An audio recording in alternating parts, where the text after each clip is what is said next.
మీకు మీరు ఈ అబద్ధాలు చెప్పుకోకండి. ఈనాడులో వచ్చే ప్రతి పేజీలో కూడా మంచి మోటివేషనల్ వాక్యాలు వస్తున్నాయి. అందులో ఈరోజు ఒక పేజీలో వచ్చిన ఇది మోటివేషనల్ వాక్యం మీకోసం ఒకసారి వినిపించాలనిపించింది.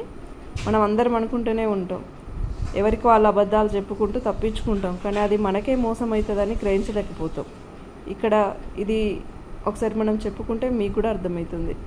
నాకు ఇంకా సమయం కావాలి, వచ్చే వారం నుంచి పని ప్రారంభిస్తా, ఇంకొన్నాళ్ళైతే కానీ నేను ఈ పని చేయలేను. చాలామంది తమకు తాము తరచుగా చెప్పుకునే అతిపెద్ద అబద్ధాలు ఇవి. కఠిన వాస్తవం ఏంటంటే సమయం, జీవితం మీకోసం వేచి ఉండవు. ప్రణాళికలను వేగంగా రూపొందించుకొని సత్వరం కార్యాచరణకు దిగండి. అప్పుడే మీరు గెలుపు తీరాలను చేరుకోగలరు. అంతే కదా, సమయం పోతే రాదు. మనము ఎంత ఖర్చు పెట్టినా రానిదంటూ ఉన్నది అంటే మనకు సమయమే. రాని సమయం కోసం మనం అబద్ధాలు చెప్పుకుంటూ మన లక్ష్యాలను పక్కన పెడితే మనం ఎప్పుడు కూడా సాధించాల్సినవి సాధించలేము.